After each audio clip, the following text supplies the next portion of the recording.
Three, two, one. Hello. Welcome to Tales from the Inside. My name's Angela Sawyer. I'm your hostess. And this is like the third to the last of these. I started doing the show. I thought it was going to happen once. And then, like the pandemic, it never ended. And so it's been over a year now that we've been doing it every week. And I have no thoughts left. None. I said them all at a computer, and I don't have any problems anymore either. I just talked them all out, which is great. That's really nice for me. And I hope it's been fun for you. We've had some really great people on, and tonight I put together probably my favorite lineup in the whole world. I'm very excited to have everybody. It's a delicious, delicious lineup. So I think you guys are going to be thrilled. Um, I'm going to start first. If you've never been here, it's a storytelling show. It's very low key. If you don't know what storytelling is, you'll find out in like a second. It's not that complicated. I think that everyone has stories. When people talk at parties or just the narrative that they tell themselves of what they're doing in the world, everybody has great stories.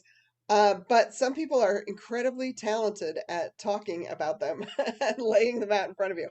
And I really like getting comedians to kind of think on their feet and maybe not know what they're going to say. And really, we get to see them thinking out loud.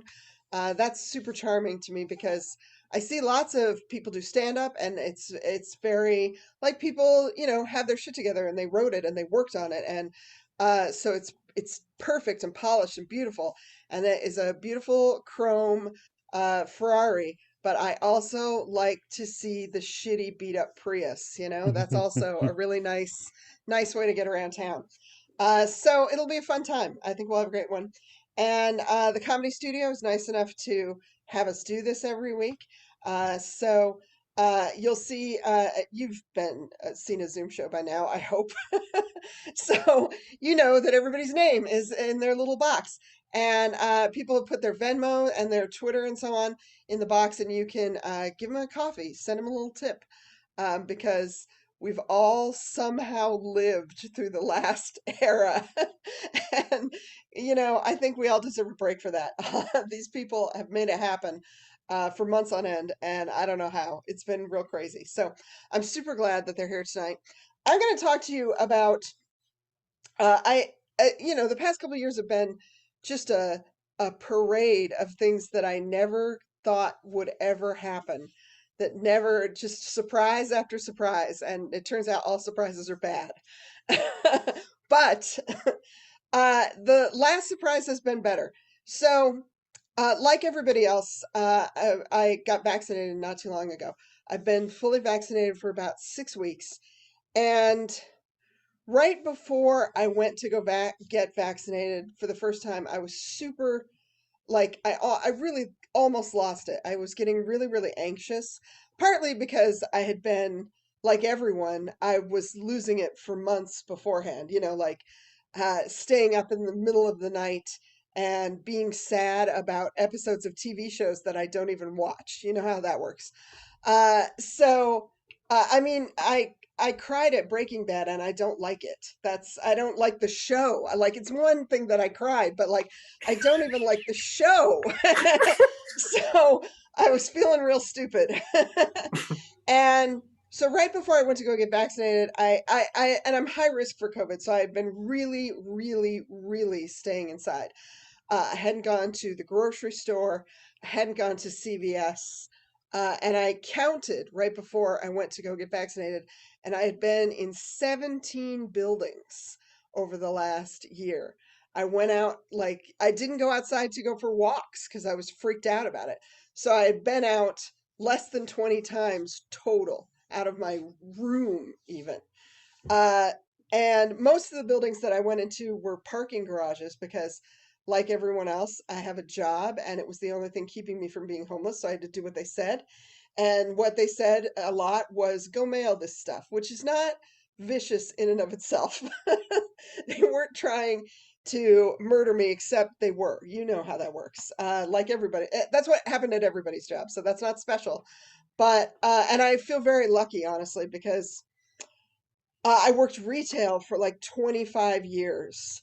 And I worked in record stores, which means I don't know if you know, in most retail places, but especially mom and pop retail places, that's just like a free babysitting service for guys who wear capes and sleep outside.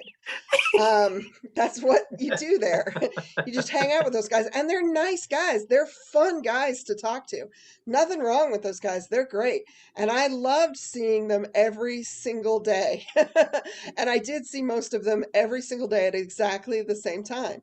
One of my favorite guys who would come where I worked, he would come by every day at about 11:15, and he would just walk in the door, and immediately you would wish that all the windows were open because he was a pungent man. He just was. And he wore multiple capes, and he was given to helicopter beanies. That was the thing that he liked a lot, was helicopter beanies, and 3 or 4 pairs of sunglasses at once. That was his thing. He was a guy who was about 5 foot tall and maybe weighed 120 pounds. He was a really tiny guy. And every day he would come in, and he had, if you work retail, eventually you learn the accent that is the accent of people who don't have houses. And it's a very particular accent. It's not, it takes a long time to train your ear to it. So he would come in and just be like, and I knew that that meant that he was saying, good morning. And I was like, good morning, Sam. It's so nice to talk to you. And usually he would say, his conversation would just be, no, I would say, how are you? It's nice to see you. And he would be like, it sucks here. I'm moving to Florida. And then he would walk out. And that was our interaction every day. And it was perfectly nice. And then one day I didn't see him anymore. I just stopped seeing him. And over the years, since I saw him for so long, I'd gotten pictures with him, and, I grilled him to try and find out when his birthday was, and he wouldn't tell me. So we picked a magic day that was his birthday, and I would, get him, we'd have cake on his birthday at the store and give it out to everybody. And he was a great dude. And then he just stopped showing up. And at first I was like, okay, whatever, maybe he went somewhere else today. It's not like him, but whatever. And then he didn't show up for a couple of weeks. And I went to the shop next door, and I was like, hey, have you seen Sam? And they were like, who? And I was like, the guy with the capes and the helicopters. And they were like, that guy, he comes every day. And I was like, I know. Where have you seen him today? And they were like, oh yeah, he's been gone for a couple of weeks. And I talked to a couple of shop owners, and we realized that nobody had seen him. And I assumed the worst. And he was gone. And then, like 2.5 years later, one day at 11:15, he just came in again. And I was like, holy shit, Sam. Wow, hi. It looked exactly the same. New sunglasses, beanie, the same. Don't know what that's about, but he was exactly the same. And I was like, how are you? What's been going on? Where have you been? And he was like, I went to Florida. I was like, holy shit, you went to Florida. How was it? He was like, it sucked. I came back. So, a guy like that, like you let that guy kiss you on the cheek a couple times, you don't care about anything anymore. That's just how it is. You make friends with that guy, you've eaten from the gutter, you're ready to go. So mostly I'm not an anxious person. And because I wanted people like that in my life because it was better when those people were in my life. And but COVID made me super, super anxious, super crazy anxious. And I gotten to the point where I was almost agoraphobic. I was like almost unable to leave my own room. And there were stretches where I just didn't go anywhere. I would like schedule trips to the bathroom. It was really insane. And at one point I had roommates who were like working in restaurants and pretty cavalier and liked to drink a lot. And and would bring people over without asking. And so when I lived in that place, I would wear my mask in my own house. I'd wear it if I went to the kitchen and wear it if I went to the bathroom.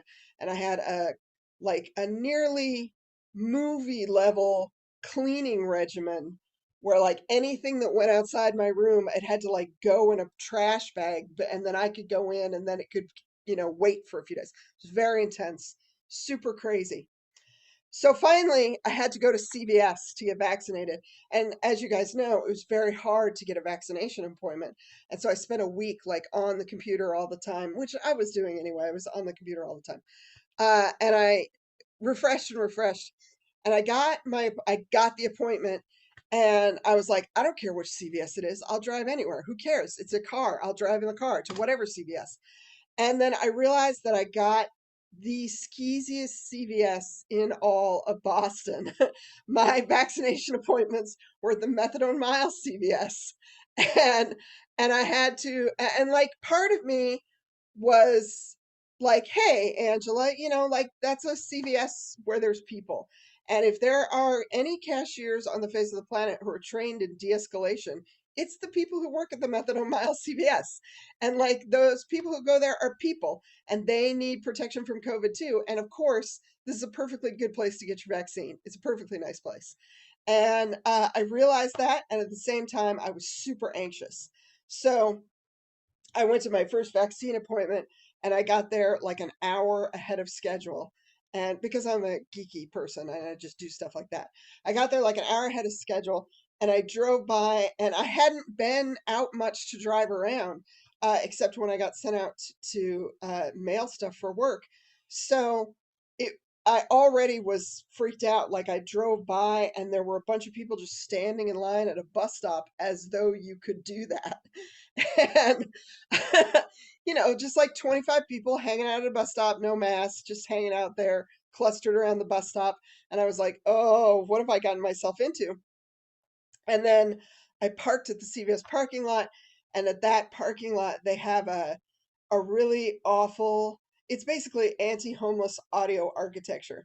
They have a blaring thing that goes on every 5 minutes to tell you that you can't be in their parking lot. Just like every 5 minutes, a bullhorn comes out of the streetlights and tells everyone within earshot, hey, we know this is a parking lot, but you can't actually hang out here. You can't actually wait here. You can't actually be here. Like, if you can hear this, you probably should go. and I was like, man, that's fucked up. But also, I'm gonna break that rule because I have to wait for my stupid vaccine appointment. So I'll just sit here and listen to that over and over again. And as I'm sitting there in my car still, and I've got my gloves, and I've got my like special, it's okay to get this gross by putting it into just the regular air bag that I have. And I've got my, 3 bottles of hand sanitizer, and one of them's in a pocket that's like right here so that I can like chunk it and use it without having to do anything else, the whole 9 yards. And a woman walks right in front of my car, looks at me as to be like, who is this idiot woman masked up inside her car? I don't know if that was her thought, but that was my thought about her thought. She looks at me, and as she's looking at me, she drops her cigarette into a puddle on the ground. So then she leans down and picks it up and blows it off and lights it. that's a little gross, but I was like, you know what? Pre-COVID Angela would be totally on board for that. So I should just go to my appointment. It's time to go. I get out, I go inside, and it's so packed. It's so crowded in there. It's like there's probably 100 people inside the CVS, and I was just like, whoa! It's so, and no one is worried about it. Everybody's having a normal day, and I'm the one who's being weird. There's a line of people to go up to this desk that is right in front of the door, that sort of someone directs you. And the guy at the desk directs me to a second line, which is the line of people that are, getting their vaccine, and they have to tell all kinds of weird information. Because I'm very unhealthy, I got my first one in late February.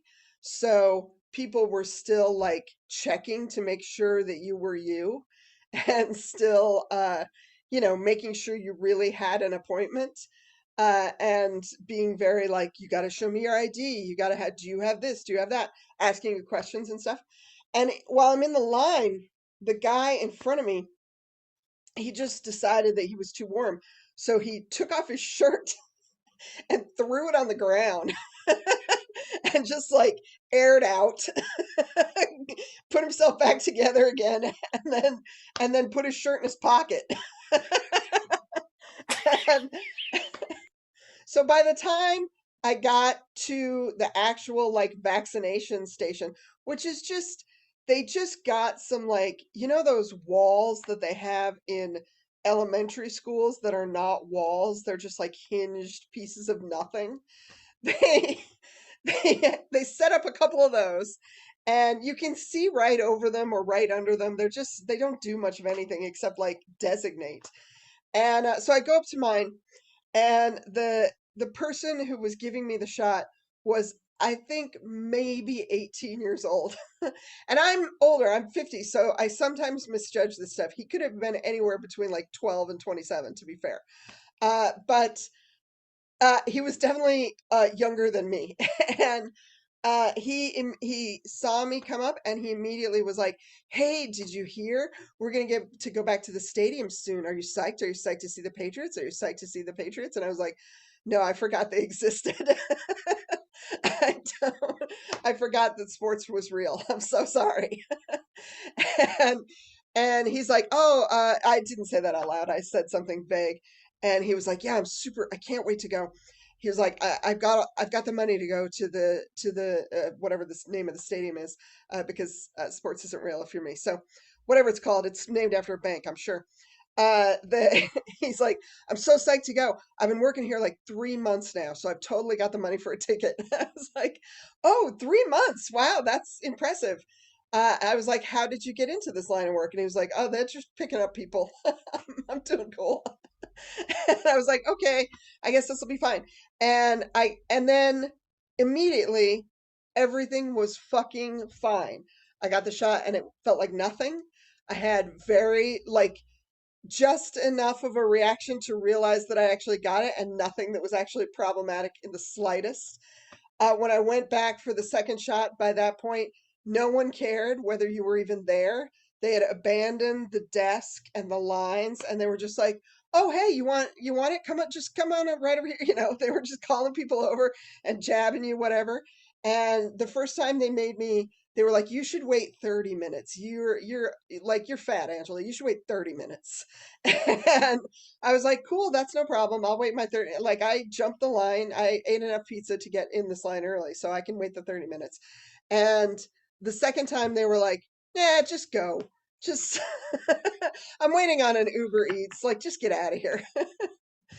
And so then I had to like figure out how to get better, like how to like turn my brain back into a person's brain that could function. And that was actually much harder. That was the hardest part. So I did whatever. I did the same thing that I did when I learned to drive. I didn't learn to drive until I was 35, and so it was very scary. And the first time that I drove on the highway, I was like, "I know, I'll drive to a show in Western Mass because it won't matter if I like, it'll just be some show. Won't matter if I never make it there. And I'll be going and coming back at really odd hours. So like there won't be that much traffic. Nobody will act nobody will be upset if I go the wrong speed or whatever." So I went there, and on the way there it was totally easy. It was easier than I expected. And then on the way back at like 2 or 3 in the morning, I came up to a toll station where they take money all the way across the road, and they were working on it. They were like fixing something about the toll station. So they had all these orange cones leading up to it to make new lanes. And I couldn't tell where you were supposed to drive. It just looked like somebody threw a bunch of cones all over the road like pennies. And so I just took a guess, and I ended up going the wrong way on the highway. I totally pulled into the toll station, and a guy who was facing the other way turned around and he was like, "The fuck is this cunt doing?" and and uh and I just was like, "Oh, hello," and kept driving. Had no idea that I'd done anything wrong until I went further down the road, and I was like, "That car is coming this way." So luckily it was late enough at night that I was just like, I guess I'll just turn around. So I just turned around in the middle of the highway and went back through the toll road. And they got the same guy. And he was just like, now what are you doing? What are you doing? And so then I paid him his toll. And then I turned around again to go the right way and get somebody else and made it home with no problem. I lived through that whole thing. Nobody died, nothing went badly. And I was like, this is what I can do. I can do this again. I can do this in a grocery store now. So, like, little by little, I went back to the grocery store. I started going to the laundromat, very exciting.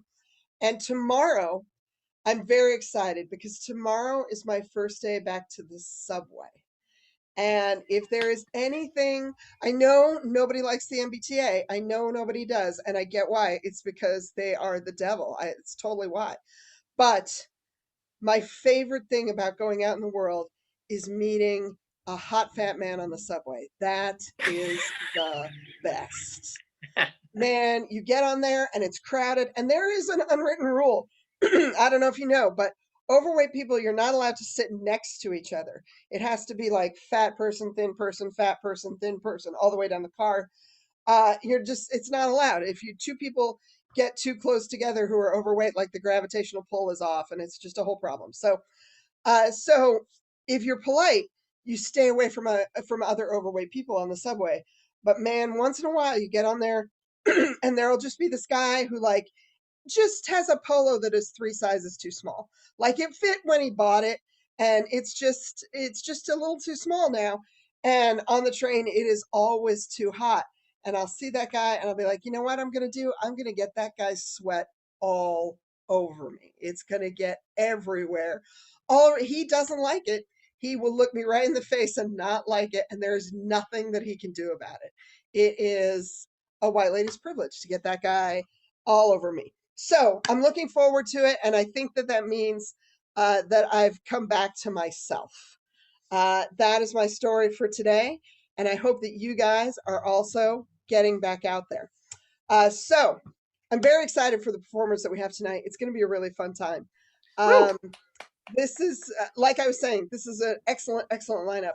I'm super excited for your first performer. She's so funny, and I'm just lucky that we get to have her on here because she's an incredible, incredible talented comedian. She can play music. She can just pull stuff out of her butt, and it's really, really good. Every time I've had her on the show, she just slayed it. I like her a lot. So please welcome Nora Panahi. Woo! Woo! You're on mute, though. Oh, I was only saying nice stuff about you. I said, thank you, Angela. That was so nice. I meant every word. Oh, well, I'm going to try not to pull anything out of my ass for this. I'm going to try and tell a story. I recently started living with roommates again after living alone for about a year and a half. I really, really loved living alone at the very beginning because before I lived by myself, I just had a slew of terrible roommates, like one after the other for about 4 years. I just had awful roommate experiences. I think the first one, I had gotten back to the room at one point and they had shut the toilets off. You know, they shut the water off in the building. And so they had asked everyone who lived in the dorm to go and use another bathroom on campus. And I got back to my dorm and I said to my roommate, I was like, hey, I just got the email that they turned the water back on. And she goes, oh, great. Now I can go empty out my pee cup. Because instead of walking, I don't know, 20 feet to the elevator and taking the elevator downstairs, she decided to just pee in a cup on our carpeted floor in our dorm. So she was the least difficult roommate that I had to live with, is what I'm trying to say. And that's why I made the decision bravely to live by myself and work 7 days a week to pay for an apartment with a big ass porch in Newton, Massachusetts, which was a colossal waste of money, but still a blast. I really liked living by myself for the first couple months. And then the pandemic started and I was working from home for a couple months. And so this is what everybody was going through was, if you were working from home, like there might've been long stretches of time where you didn't see anybody else or interact with anybody else. And it wasn't great. It wasn't really good for my mental health. And so while I was living on the 3rd floor of this apartment building with my big, beautiful porch out back, I accumulated quite a bit of garbage on my porch. I just had a good amount of like garbage bags because it was cold out. I didn't want to walk all the way downstairs and then walk around the building and then put the garbage in the dumpster. I just, if there was anything I could do to make my life simpler, I would do it. But then they moved the dumpster so that it was right underneath my porch. And so when nobody was around, I would throw my trash from the porch down 3 flights into the dumpster. It was very satisfying, a really good time. And this worked perfectly. I went on like a 6-month stretch where nobody caught me doing this. It was awesome. And then on the day before I was supposed to move out, I was basically dismantling all the crap furniture that I had in my apartment that I was planning on getting rid of and not taking with me to the next crap apartment I was going to live in. And I had this butcher's block that I bought from Walmart that was really heavy to get up the stairs. And, I'm not very good at building things because I don't really like taking the time to make sure that things are straight. So I had to duct tape a lot of this butcher's block together. It was a piece of crap. Mostly my fault. I could have probably held on to it if I spent an extra half hour on it, but that's okay. It was a year ago. I don't have to harp on it. I took apart this butcher's block, but it was so heavy that I was like, okay, this is really something that I can't carry all the way down the stairs. Cause I was really trying to, not always be throwing the trash. I only did that when there was like a sizable amount of trash, which is most of the time. And so I lugged this block out to my porch and I push part of it over the side of the porch, and it doesn't hit the dumpster, but it lands at the grass underneath the porch. I'm like, okay, that's fine. It didn't hit any cars. I'm going to keep throwing shit over the side of the porch. And so I keep throwing all these big pieces of wood over the side until finally it's all done. And, I take my sweater off and then my t-shirt and my shorts. I'm like, okay, I'm going to go lug all of this stuff to the dumpster, girl boss. And I go downstairs, I go outside and I grab the first piece of wood, and all of a sudden I'm covered in bees. Just a lot of bees. And I realize in that moment, it's like the Matrix moment where everything slows down, but it happens so quickly. I realize that there is, like a ground beehive that I have disturbed with my littering. And there are bees swarming all over this trash that I've left and all around me. And so I just book it. I drop everything that I'm carrying, and I'm allergic to bees. So I'm running for my life. I'm wheezing. I'm not sure if because I'm asthmatic or just because I was freaking out or because of the bees, and I'm getting stung all over the place. And then I look down and I'm like, oh my God, there are bees all over me. And I start, wiping my shirt. And this is true. I had made the poor and ironic decision that morning to wear a shirt with a bumblebee print on it. And so I could not tell if they were real bumblebees. Well, bumblebees don't sting. If they were real bees or shirt bees. And so I ran up the stairs to my apartment and just took off all my clothes because I was very stressed. And I was on the phone, crying to my mom as I'm like pulling a stinger out of my stomach.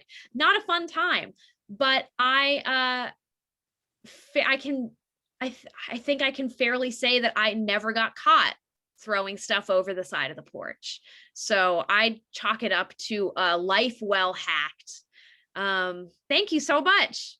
Oh, and this was the time that is opposite from the time that is now. I think that's how it was, something like that. Give it up for Nora Panahi. Thank you. I hope you didn't have a huge allergic reaction. No, it was fine. I thought I was going to go to the hospital, but I think I was just overreacting. It's easy to do, especially, I know allergies, there's a whole, all they do is tell you, like, carry around this weird thing to stab yourself with everywhere you go. Don't leave home without this. And in that So, moment, I was like, I know I have an EpiPen, and I know, but I don't know where it is, and I know I can't afford to take an ambulance. So I was like, you better just tough it out. oh, that's horrible. This I'm point. glad that you didn't have a big reaction. That's great. Thank you. Also, uh, throwing things off a porch is a venerable Boston tradition. It's an important part of living here. It's the reason why they built the triple deckers in the first place, I'm sure. Very satisfying. Yeah, one apartment that I lived in, I lived there for about 15 years, and there was a gap between our building and the building next door that just had a bunch of overgrown grass in it. And so whenever, which was often, we had a roommate who would leave their dishes in their room and never, like, until we had no dishes, they would just keep a pile in there for like 6, 7 months, and it would just get really gross. And after a while, they'd be like, Angela, you're the cop in this house, right? And I was like, no. And they were like, yeah. And I was like, And they'd be like, you go in the bad roommate's room and get the dishes. And I didn't like being the cop, so my response was I would throw them into the gap between the houses. I would just walk out to the porch right off the kitchen and toss them into the gap. And it started a little roommate tradition. We lived right near the commuter rail, so eventually we got to this point where we threw all our dishes at the train. We stopped having real dishes in our house because we threw them all at the train, and we just didn't have dishes for a while, and it worked fine. So it was a really good solution. So it's important to be able to throw a bunch of stuff off your porch. It's very important. Don't do what we did. We also tried to throw a refrigerator off that porch, and it turns out you can't do that. So we left the refrigerator on the porch, and we left it there so long the porch fell off the house. that's that's a little too far. But also, don't throw your stuff onto piles of bees. They don't like it. That was fantastic. Our next performer, I'm super, super psyched. I haven't talked to him in a while, and he's one of my favorite performers in Boston. Super, super, incredibly funny. There's only, like, I like music a lot. I worked in record stores for years, and maybe only 2 people in 20 years have given me a music recommendation that I was like, oh, hey. And this guy is one of those people. So he has his shit together. He's on point, and he's very, very funny. So please welcome Joe Palana. Woo! Hi. Thank you so much for having me, Angela. It's so great to see you again, and I'm glad you liked that weird ambient zither album. I'm excited. Nora's story reminded me of my thing that I'm looking forward to the most now that things are opening up again, which is watching really masculine bros react to bees. It's one of the great joys in this world of just seeing someone be like, yeah, no, she was too ugly, but I still fuck her. Like watching that is a joy, and it's free. So I'm excited for the summer for that. But my prompt was a time I put a little bit of sugar on something, and I feel like I'm not a catty enough person that I had really good stories for that. But I was trying to think. It was either like a time where I tried to lie to hype something up, or a time that I made the most out of something. And the time that I lied is probably one of the least likable I've ever been. So I'll tell that. It's short. It's like it can't fill the whole time, but I can tell that at the end if there's time, because it's I really don't come across good at that story. I'm in first grade at the time, I should say, but it's bad.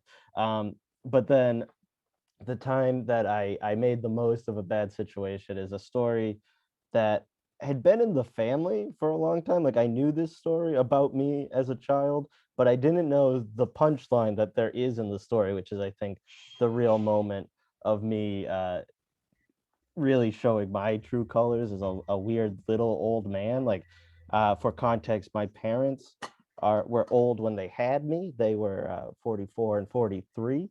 So I grew up watching a lot of like Andy Griffith show and Hogan's Heroes, and not because they were old, but because that's what I liked. Like I was just a weird little old man from Jump. Just loved the Kinks and Hogan's Heroes, and like that was me. And so I guess I've always been like that. And that this is a story. My siblings are, for context, this is 2000. The year is 2000. This is a pre 9/11 story, for whatever that's worth. It's a different America. Um, and my siblings are both in high school. My sister has just started. This is her first year of high school. My brother's uh, a sophomore. And so my parents are going to parent teacher conference at the high school, and this is the first time my older siblings have been left alone with me. So they're 16 and 14 respectively, and they're being like, all right, you can take care of him now, you're ready for this 6-year-old. And so my brother immediately locks himself in his room and only AIM messages girls in his high school. I don't know what he's doing in there. The door is locked. So he's not really watching me, but my sister is, and she's like 13, 14. So she's still has hope for the world. She's having fun. She's trying to make the most of this. And so we decide to play a game, like I have a little like pillow fight. She's trying to keep me entertained. And the game she comes up with is I'm gonna try to run past her in the kitchen. She has a pillow, she's swinging it back. It's kind of like some like Nick Global Guts. It's very popular in 2000. It's a lot of Nickelodeon shows have that. So I'm trying to get through the swinging pillow. Dave is nowhere to be seen. And so we're playing. We have a couple runs, and then I'm currently 5'4", so I've always been a small person. I get hit with the pillow, and I go flying right into. We have a cabinet with a metal handle, like just like iron for some reason, and I hit it with my head, and my head is fully split open. I don't really realize until I see my sister looking like she's going to die. Like it's much because I don't know that this has happened, because for this poor 13-year-old girl is just having a fun game with her little accident brother, and then all of a sudden this little blonde muppet just turns around like that was fun, with blood streaming down his face. So she is horrified. She screams, Dave, we need to call an ambulance. And he says, we can't, I'm on the computer, because it's 2000 and you can't do both. he's like I'm slowly downloading a picture of one breast. It's going very slowly, and we can't interrupt this. So she's like, but eventually he's like, okay, don't call the police. We don't want to get in trouble. Or don't call an ambulance. We don't want to get in trouble. Call our Aunt Joyce. She's a nurse. And so while my sister's calling my Aunt Joyce, she's trying to remember desperately her Girl Scout training. And she thinks she knows something about you have to keep a wound moist. So she puts me in the shower and turns it on. I don't know. This is a 13-year-old girl doing her best. No help from the 15-year-old boy. And so I'm just in the shower, fully dressed, and just absorbing all my pajamas. My little like 6-year-old pajamas are just absorbing water, blood streaming now. And and she calls Joyce, and Joyce just goes immediately, call an ambulance. So then we call the ambulance anyways.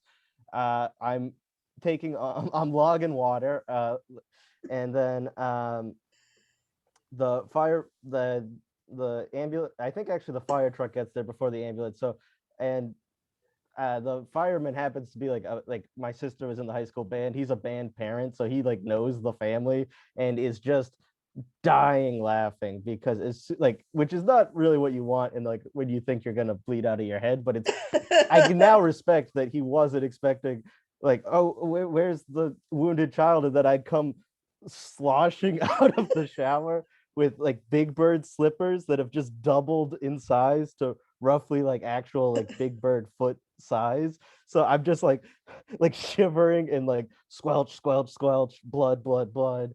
And he's just barely keeping it together. My sister's horrified. My brother bravely elects to stay home for when my parents get there, and then my sister gets in the ambulance with me, and they drive me to the hospital. And then this is the part that I never knew. I didn't remember this because I was only 6, and so this is the little bit of sugar is that asked me, "What do you want? Is there anything you want to like listen to? Any music you want to hear? You like soaking wet bleeding child?" And apparently like through shivers I just say oldies, oldies 103.3. And like so I've just always been like this. And then yeah, that's me putting a little bit of sugar on it. And apparently when my parents did finally like get home, hear about all this, come rushing to the hospital, the first thing I said to them was, "Don't worry, I told them I didn't want staples." Like that was the first thing they were thinking. So again, just very like elderly gay man, just don't worry, mom. I've told them I want them to sew me back together. There won't be any metal in this body. But yeah, so that's my story. If you want to hear me being horrible, I could tell that real quick too. But that's we don't. I We don't. cannot imagine that you would actually be horrible. Oh, Angela, it's rough. So this is short though. Is I just remember me trying to sugarcoat something, trying to get a deal sweetened. Is this kid in first grade had a Pokemon card I wanted, and I said, "Hey, I'll pay you if you give me the Pokemon card." He's like, "Okay." And then like a week goes by. He's like, "You never paid me for the Pokemon card." And I looked this other human in the eyes and said, "Steven, before you gave me that card, we weren't friends. Now we're friends. I've paid you in friendship." And I don't like remembering that. That's the worst I think I've ever been. Yeah. Well, for one, rest easy because you're not like that. Also, that's amazingly funny. Oh, Like when I was in first grade, I just told people I had a pool. I wasn't that smart. Never realizing that if I got them to like me and come to my house, they would immediately be like, "Where's the pool?" So, luckily, it never worked. They were all like, "You're too weird. Get out of here."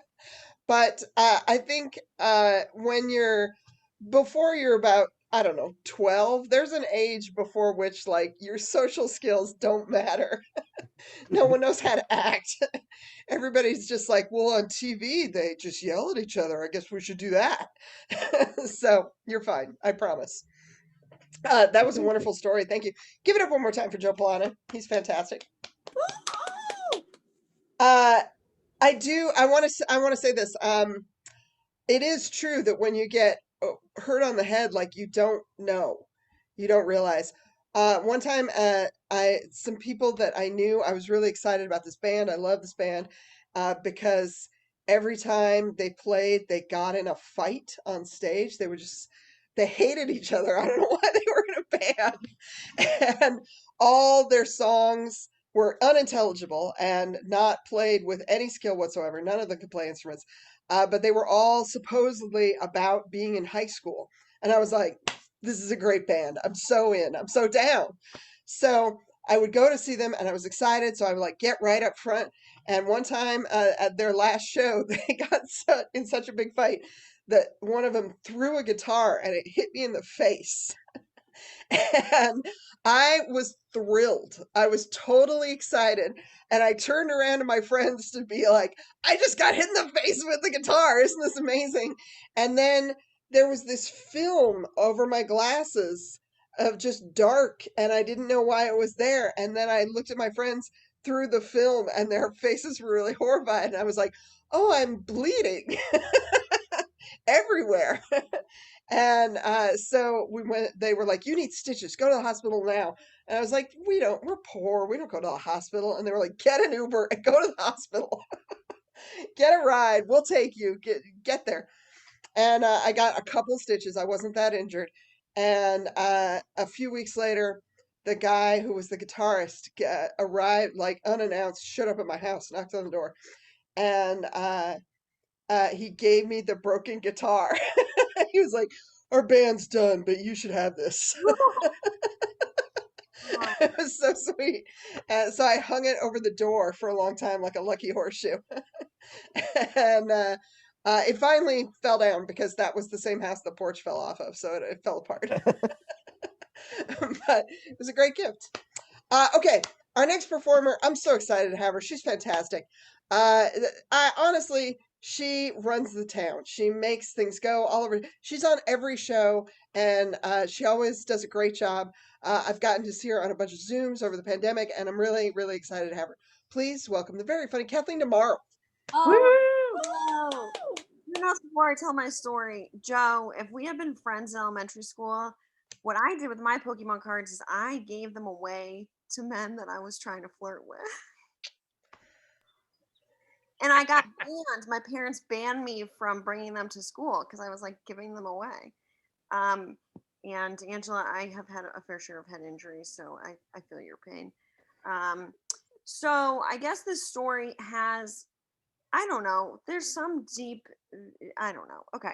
So for me to explain the story, I need to explain my family. And I think my family would be determined to be very like, traditionally like American dream in a sense that like it's like two parents and like a boy and a girl, and we lived in like a nice subdivision. But both of my parents grew up with, like depression era families and multiple siblings and kind of very like lower middle class. And so neither of their families ever had pets. Neither of them grew up with pets. In fact, my dad was pretty brutally attacked by a dog when he was growing up. He was a German Shepherd, like bit him on the back of the head and would not let go, and he had to go to the hospital. And my mom's only connection to animals in her youth was that an aunt of hers had a wiener dog named Heidi for like a very brief period of time. She was a chestnut colored wiener dog, long haired. And to this day, I'm like, Mom, where did that dog go? And she's like, we don't know. We like drove away and then never saw the dog again. And I was like, did you leave it? And she was like, it was a different time. And so like I don't know where Heidi went, but she hopefully lived a decent life. But for some reason, me in my family, I was very early on obsessed with animals, animal welfare, anything involving animals. I like to give the example that I used to watch Animal Cops a lot, to the point that like I would be crying. I'd be like, they have to rescue these horses, or like they have to rescue these abandoned dogs in a hoarder situation. Like I was like fully obsessed. Like I couldn't.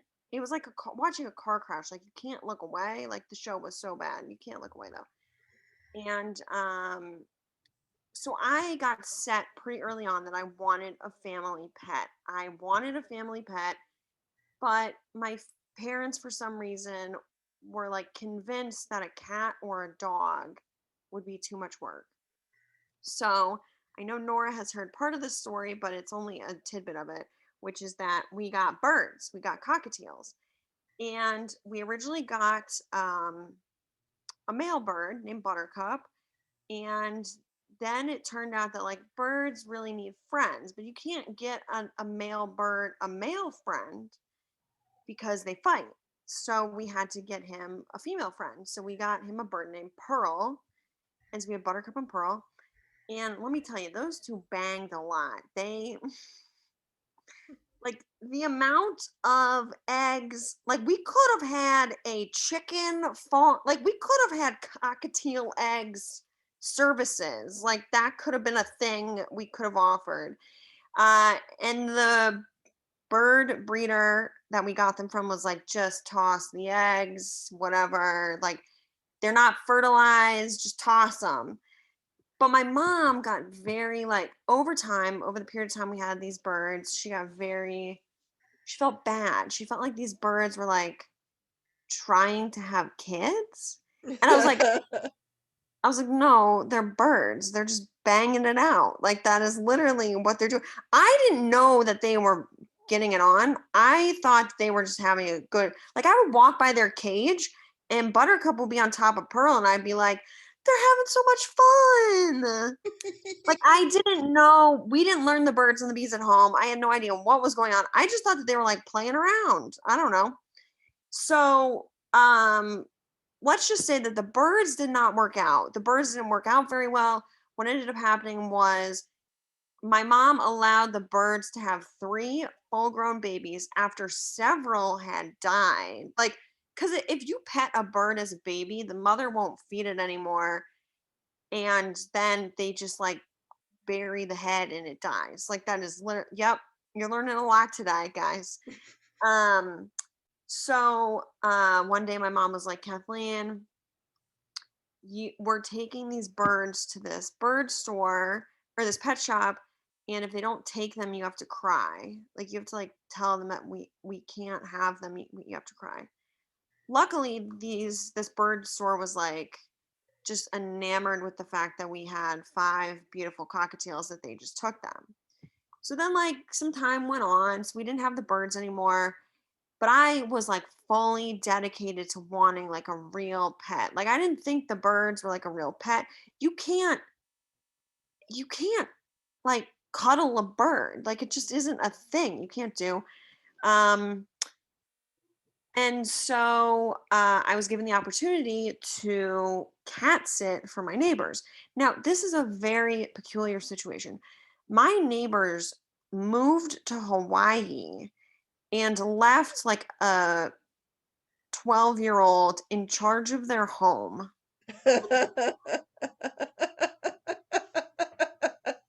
Like I don't fully understand.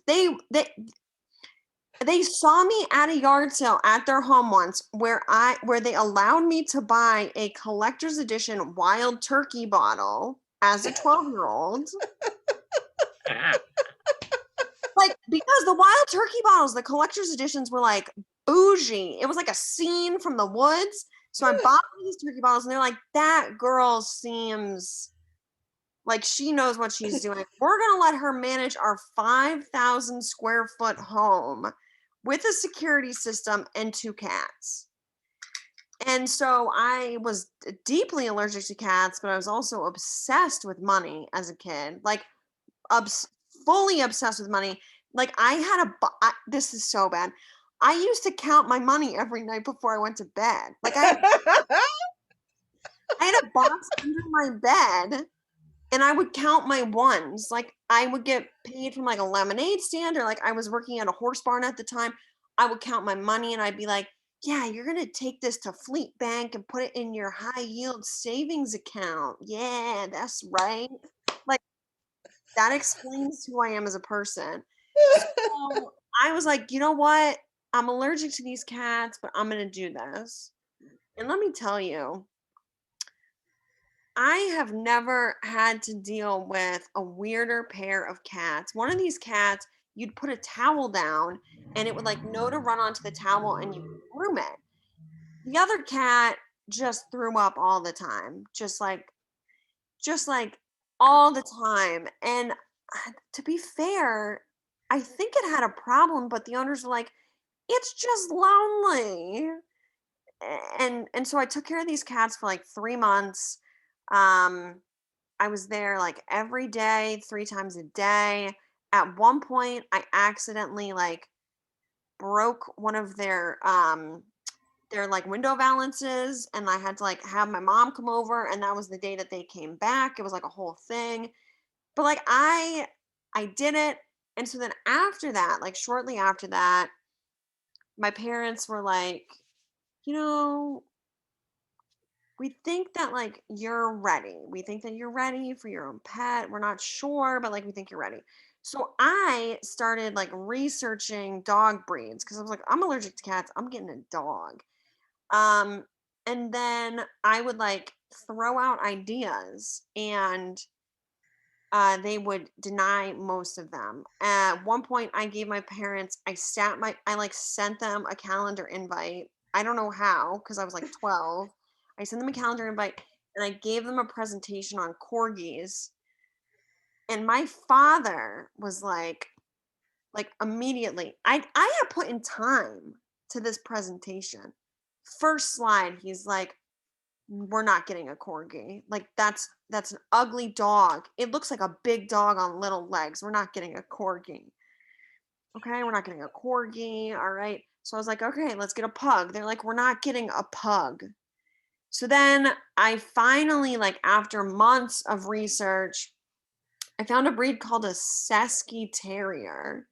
I don't even know what a Sesky Terrier is. Like I couldn't pick one out of a lineup now, but I like learned it. Like I watched the K9 to 5 where like a Sesky Terrier worked on a rooftop. Like I watched like the Breed All About It on Animal Planet. Like I took pictures and I started like putting them around the house on like the fridge and stuff like that. I fully convinced my parents to let us get a Sesky Terrier. So this is the part where like I had an issue because I had convinced my parents to get a Sesky Terrier, but half of me was like a real animal rights activist. And I was like, you have to go to a rescue. You have to get a dog at a rescue. You got to get a dog at a rescue. And my parents were like, there's this place called Puppy Patch in Ashburnham or like some other weird town. Your options are either to like get a Sesky Terrier here or you're not getting a dog. And I was like, I do not support puppy mills. I don't support the movement, but I want this dog. Like I have worked my ass off. I have counted money every night. I want this fucking dog. So, me and my mom got in the car and we drove to, it might have been in Ashland or something like that. We drove to this little town and it looked like a Cape house. Like it was a converted Cape house. It was called the Puppy Patch. Definitely not a great place to get a dog. So we get there and we had called ahead and the woman on the phone claimed that there was a Sesky Terrier. So we get there and she goes, oh, the Sesky Terriers are out. We just sold the last one. And I was like, this was a ploy. Like this woman employed us to come. She would have told us any dog breed. We could have been like, I want a miniature Chihuahua pincer. And she would have been like, yeah, sure, we have that. So my mom's like, we're here. You brought your money. Like I came with a wad of cash, like a fat wad of like lemonade stand horse shit $1 bills. And so we look around and like we, met a couple dogs and then we get to this like one cage of wiener dogs. And there are like probably 6 or 7 dogs and they're all like actively attacking me. They don't want me to be there except this one little nugget of a dog. And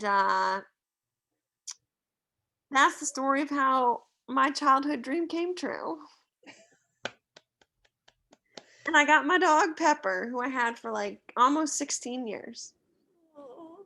Give it up for Kathleen DeMarle. That was wonderful. I love your proto PowerPoint presentations to your parents.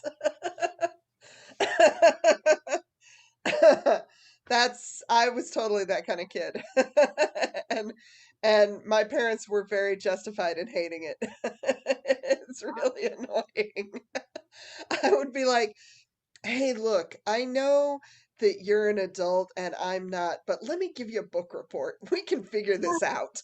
We can negotiate this. And they would be like, no. Yeah. I can't remember what the weirdest thing I ever negotiated for, but I did when I was like 7 or 8 years old. My two biggest concerns were I wanted to grow up to be Spider-Man and drink Tab all the time. Those were my biggest wants. So I'm pretty sure I went after them, and it didn't go well. That was fantastic. Okay, so I've got 2 more performers for you, and they're both just some of the funniest people in the fucking country. I'm so excited to have your next performer. She's incredible. I know that she has, I know at least one online show that she has coming up for the Women's Junior League on the 22nd, I believe. Because when they asked if I was going to be there, they were like, well, this person's going to be there, so you're going to want to be there. And I was like, you're right. She's so funny. Just one of the best comedians you could see anywhere in New England. Please welcome Tooky Kavanagh. Aw, Angela, thank you. I'm so sorry to like disappoint you with my material tonight. It's gonna be insane. Okay, Lloyd is cussing me out in the chat, so I have to rein it in. So like pandemic, right? I am I'm in that weird limbo, right? Where like I used to be at my peak weight about 225, but then like I got really sick in college and lost a bunch of weight, which was like a terrible financial decision, but like really effective in slimming, right? Like, just like Spanx, but with chemo. Fashion. I know. I'm sorry, Joe. So I'm in this weird place, right? Where like your girl's thick, I'm fluffy, but I can't like make self-deprecating jokes on stage and call myself fat, at least to an audience, because I'll be like, oh my God, no, respect yourself, queen, right? Like, so I can't, so it's like this weird limbo where like, even though I take yoga classes and I'm visibly the largest person there, I'm still not fat enough to be fat. It's stupid. It's stupid, like women's jean sizes. So I'm of the mindset at this point, right, that anyone who hasn't gained weight during quarantine is a narc. And right. And it's just weird to see a lot of my friends, especially, freak out about the 3 pounds they put on from eating comfort food while being locked down, and these are the same people who, at any point when I would be feeling low about my own self-image, you're beautiful at any size. Accept yourself. You are wonderful. You are more than your physical, right? And it's just really nice to see people just like, oh my God, these 30 pounds, I don't know what to do. And I'm just, you're beautiful at any size. I just keep the same energy at this point. Same energy. Like the same bullshit advice that they would give me at like hard times, just eat that brownie, girl. You deserve it. It's a Zoom call. They don't see below the neck. You're fine. Like I'm embracing the petty. But I was a day when I smelled something bad. 2017. I happened to take my second ever trip to Disney World in Florida, and because the first time I went, my parents fucked up because I came to the country and I was like 3 going on 4 at the time. They were like, let's go to Disney World. What 3-year-old remembers anything in Disney World, right? And then I never went since then. I mean, not that I support, Walt Disney's agenda. You know what I'm saying? Like, I don't know how many of you looked at like there's some S-tier racism going on in old school Disney. You know what I mean? Like, the red man in Peter Pan, the crows in Dumbo, all of Pocahontas, the the lack of consent in like half the fairy tale. Okay, so like there's a lot, right? But it's also Disney, and I enjoy shallow, frivolous shit. So I got invited to go to Disney World in 2017. I'm like, I'm not gonna not go. So I went, and I'm enjoying myself at the park. But I should have known. At one point when we went to one of the water parks in Disney World, the smell in the air was churros and bleach. You know what I mean? Like, and I'm like, this is an omen that some shit's gonna go down.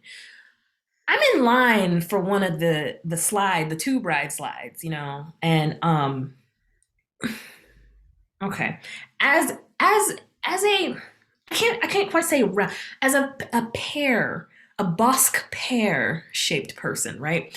Um, it's not that I'm in a position to judge anyone else, right? But this is Florida, and I know I'm not the roundest person in line, and yet here I was standing in line in a vulnerable position, right? Because I don't like to be in a swimsuit. I don't love water parks because it's your parts on public that like you can't not be in swimwear. And I am of a shape such that the thighs serve you a lot of Thomas's English muffin energy. You know what I mean? The cellulite has a lot of nooks and crannies. You can butter me up, butter my butt and call me a biscuit. You know what I mean? This is the kind of energy.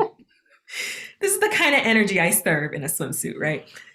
But I'm waiting in line, and it's like it's a little vulnerable, and I'm like, okay, well, I get to the bottom, and no one can see the jelly as you go whoosh down the tube, and you emerge from the water. So like, I'm good, it'll be good. And I just like I knew my angles at least standing in line while I'm stationary, so I can just like pose a certain way that kind of conceals, right? And of course, again, the way patriarchy and society just imposes a lot of bullshit on women because women, you internalize a lot of stuff, especially when you don't fit a lot of conventional beauty standards. So it's hard. It's human. It's hard to not internalize a lot of the messaging that you get.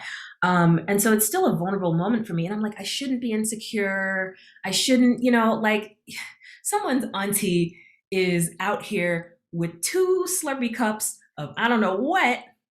Okay, she definitely snuck in some vodka to Disney because this was, pre-COVID, and this is, she's got the 2 Slurpee cups and she's Pooh Bearing in the t-shirt and no pants, and I should be secure enough to get my Pooh Bear on in public too, right? Like live your best Winnie the Pooh life. But I'm in line with like people who are just so comfortable with themselves, and it's like, I can't. I shouldn't be, but like when you get kind of mad at yourself, like, I should be better. I should be better to myself. I should be kinder to myself. And so I'm trying to think about that and be in that mindset. But then I overhear, because part of my father's family is Portuguese, and I don't speak it very well myself, but I can read it and I can understand some words, and I can overhear these women behind me speaking in what I kind of sounded like Brazilian Portuguese in particular to me, which is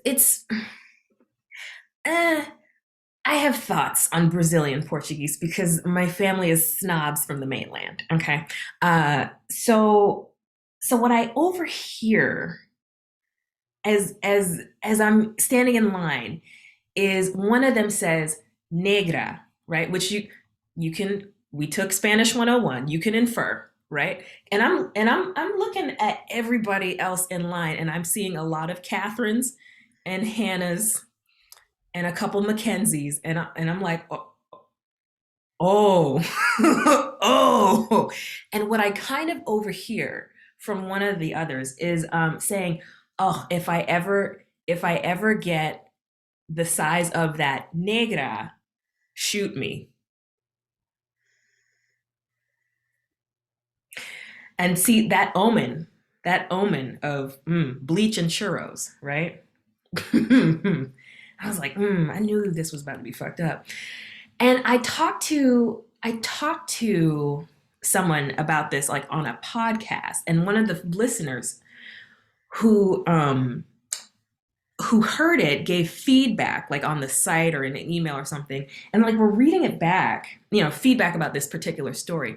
Like a lot of the comments were just like, oh my God, I can't believe she said that. That's so messed up.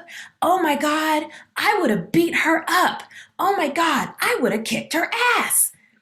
I'm sorry, Judith. Do you think I look like the kind of person who's gonna get it popping at Blizzard Beach? Do you think that I'm gonna go to Disney jail because I said "nuck it, few buck" at the water tubes? Like, I'm not. You know what I mean? Like it's not going down like that. But like I just remember that. And I try to be the bigger person. Pun. I try to be the bigger, better person in a lot of situations. But the petty in me that keeps that same energy for you're beautiful at anything. I hope all them heifers who had something to say about the negra at Blizzard Beach, bitch. I hope they all wear the US equivalent of a size 14. And I hope their thighs rub when they walk. Fuck you. I hope there is so much Rio de Janeiro sand trapped between those thighs. I hope their chub rub burns. Let me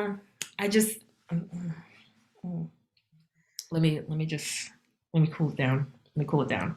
I'm not an angry person, okay? I'm trying to be better. Gary, don't judge me. But like that, I can handle the smell of bleach on its own. I can handle the smell of churros on its own. But anytime there is a churro stand in a water park, I know I'm at risk for some bullshit.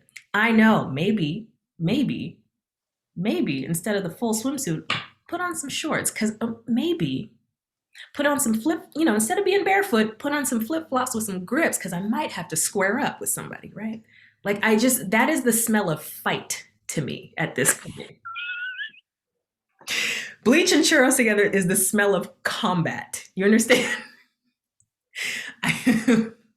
But yeah, and of course I have like an immense amount of empathy for anyone who is a little wider after quarantine. It's not easy. It's not easy, especially when you internalize these kinds of things, these kinds of messaging.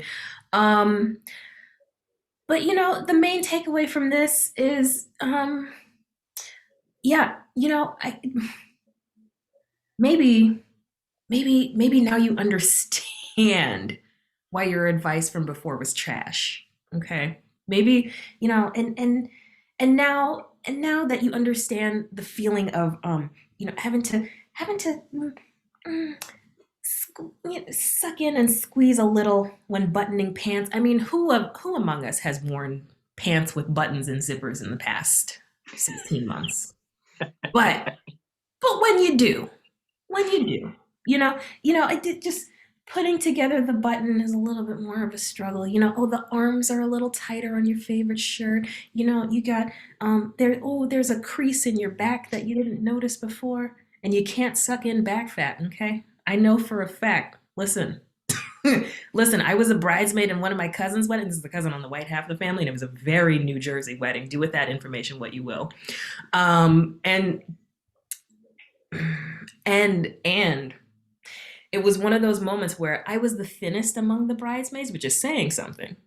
If I'm looking real thin, this heifer did that shit on purpose to make sure she looked good on her wedding day. But she screwed us because you can't put a bunch of fluffy girls in $100 lavender tubes from David's Bridal and expect those photos to turn and expect us to not walk off with your wedding present from the gift table, which I did. You can't do that, right? You can't, because I understand you can't suck in back fat in that kind of situation, especially now. Okay, the way I was serving some Pillsbury broken can of biscuits. All right, the way the maid of honor stretch marks looked like she was wearing a corduroy suit in that dress. Okay. So I have empathy, and I hope people who are feeling not great about any of the weight that they put on during quarantine, also, have more empathy for people who are larger than them, who've been maybe dealing with this for much longer than they have. Especially for me, it's been a problem since childhood. And to that, I just say, you're beautiful at any size. Embrace yourself. Love yourself. That COVID-19, that's just more of you to love. girlfriend. But that's my time. Give it up for Tooky Kavanagh. Amazing. My thing that I like, whenever someone tells me, and there's a weight at which they stop telling you to love yourself and just start telling you, "Wow, you're so brave," and that's as far as it gets. and and that's fine. That's a weight class that I'm happy to be a part of. Whenever somebody tells me that, I'm like, "Yep, I am brave enough to take you out with the gut I can throw around your neck." It's a good time. And actually, one of the funniest things that happened to me, whenever you're overweight, there's little, like, being overweight is actually great. I love it. It's better. I enjoy every part of it. The only part of it that sucks is other people's opinions. That's it. That's the only bad part. All of the other stuff is great. Uh, and once in a while you realize, like, oh, that's a place where I'm supposed to note other people's opinions, but I don't. But it's sometimes fun. Recently, for example, there's an electronic news, like an email newsletter that I read by this guy, Wes Hazard. He's a great comic, and I love he has this thing called Wes Rex that he writes, and I love it. I always like to read it. He recommended an old heavyweight boxing match for people to watch. And I was like, cool, I don't know anything about boxing. I don't know who will win this fight. Even though it's from like 1987, I don't know who these people are. So this will be fun. And so I looked it up and I watched it, and it was really a great fight. It was amazing. It was really dramatic and fun. But my favorite part, it's a full heavyweight fight, and it was a big deal at the time. So they have all this buildup. And so they tell you the backstory of each of the fighters, and they show real close-ups on their faces so you can see all the sweat dribbling while they walk to the ring, and they talk about their colors and who their managers are and all this stuff. And they get up to the ring, and then the famous, like, the guy who announces is even famous, and he gets up to the middle of the ring and he pulls down the microphone and he's like, and you can never understand anything he says.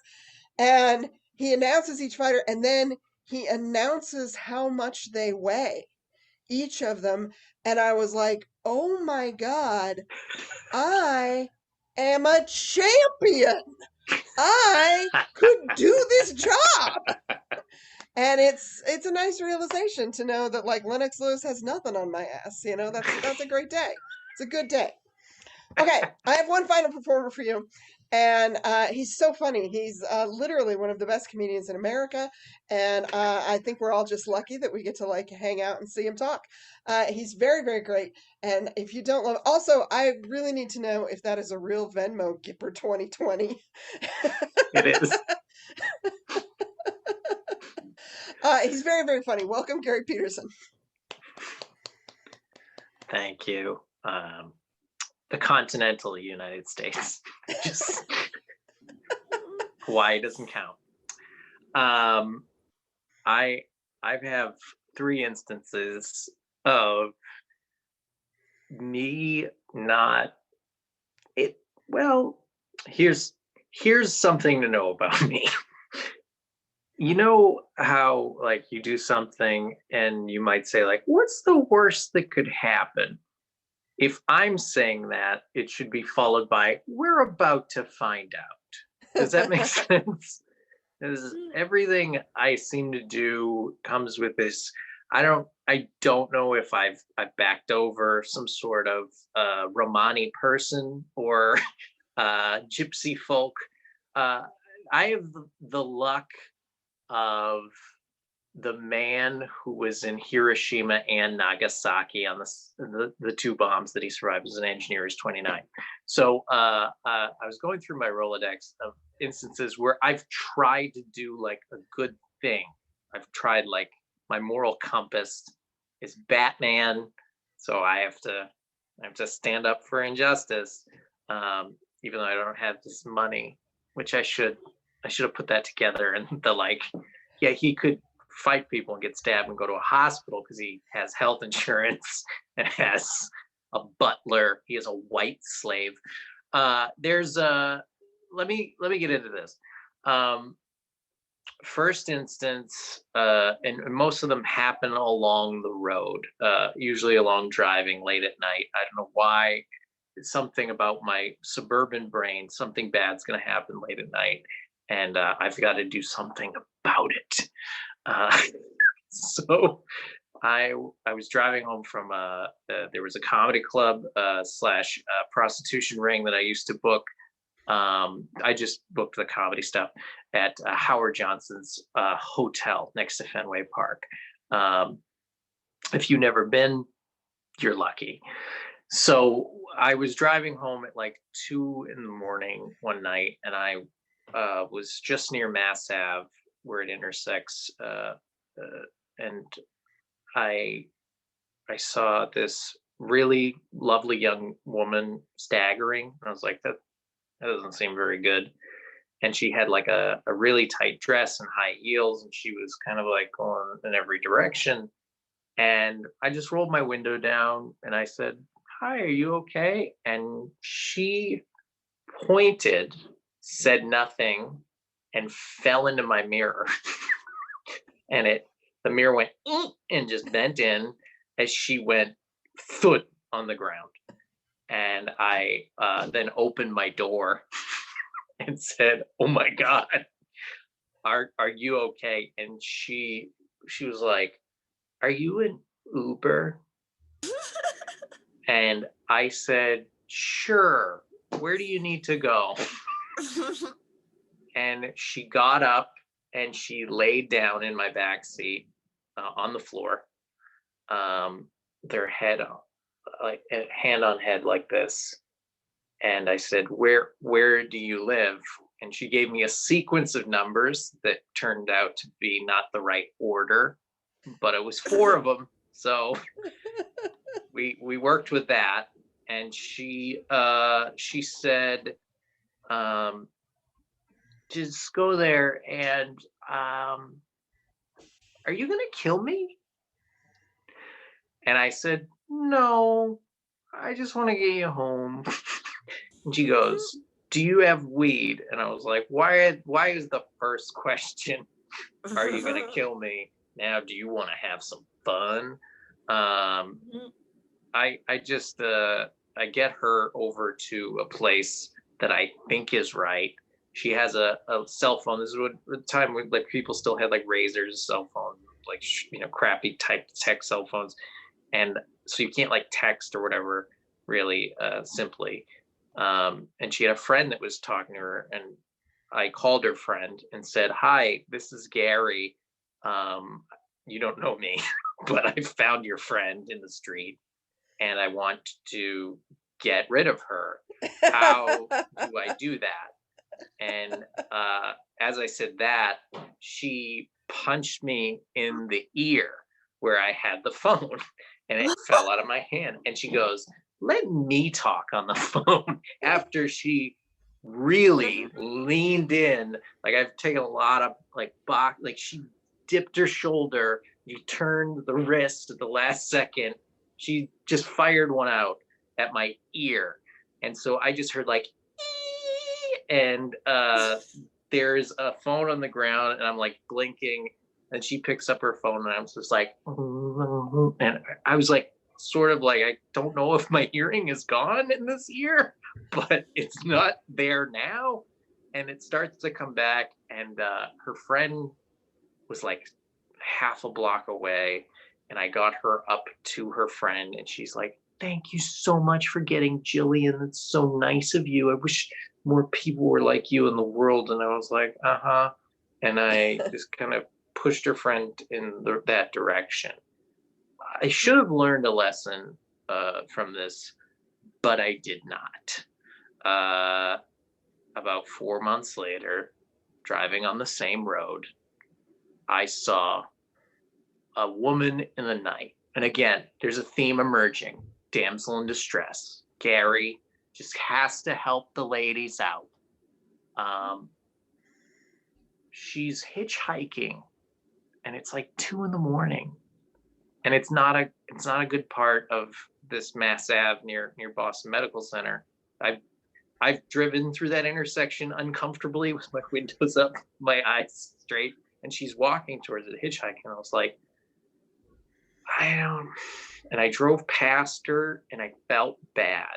So I went back and then pulled up and said, "Where do you need to go?" And she said nothing as a man came out from behind her and said, "We need to go to Mattapan." And I had been told by everybody in the suburbs, "You go there, you'll die. You'll be dead. It's death." And I thought that I didn't really want to live, so I was like, "All right, let's go to Mattapan." But I was freaked out that this guy who I did not see came out of the shadows, and then was suddenly there with this woman. And I was like, "Okay, we'll go to Mattapan." And they get in the back of my car, and they both sit in the back seat. And there's a guy sitting behind me, and I've seen enough mob movies to know this is it for me.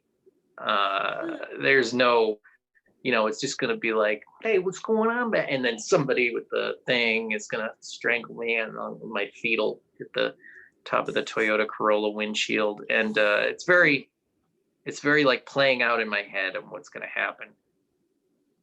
So they start talking to me, and they say, "What are you doing out at night?" And I was like, "I volunteer." And suddenly this narrative starts to come out of a person I am not. I'm like, "I volunteer at the hospital. Yep. Children's ward. It's pretty good. Pretty good with the burn ward and children's ward. It's good. I read to the children, and the burn ward, I just, I have a soothing voice, so they like to talk to me, and and they're like, "That's really good." I said, "Yep, it's been good since I got back from Iraq. It's been really hard to adjust. I was a veteran. Now I'm a veteran." I said, "Iraq? Oh my God." I was like, "It wasn't as bad as Afghanistan. I've been to both places. I've crossed. I had to re-enlist because of my student debt from a school I did not go to. BU was just so high. Wow, that must have been tough. You seem so young. You went in. I went at 17 because both my parents are dead. Killed my parents. I'm a veteran of 2 wars.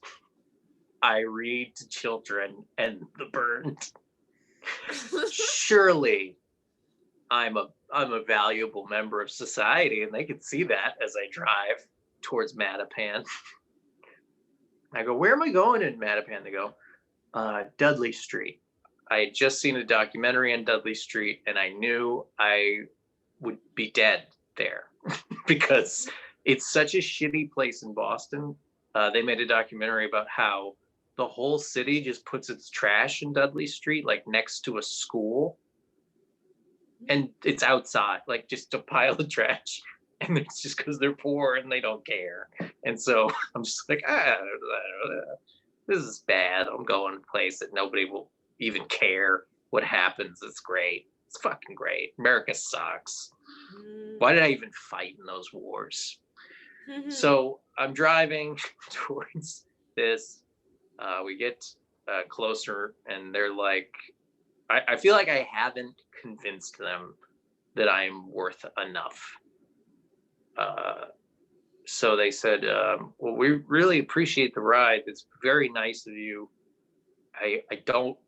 We don't have much money." I go, "No, I don't want your money. I was kind of going this way anyways."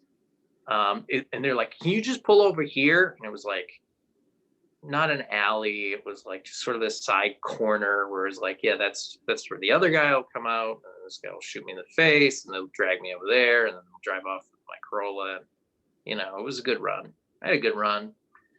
And they pull over, and the guy reaches forward, and he gives me $2 and says, like, "I'm really sorry. I wish it could be more money, but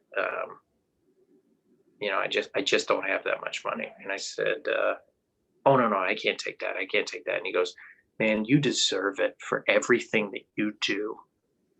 And I was like, And he's like, thank you for your service. I was like, mm-hmm. I took his $2.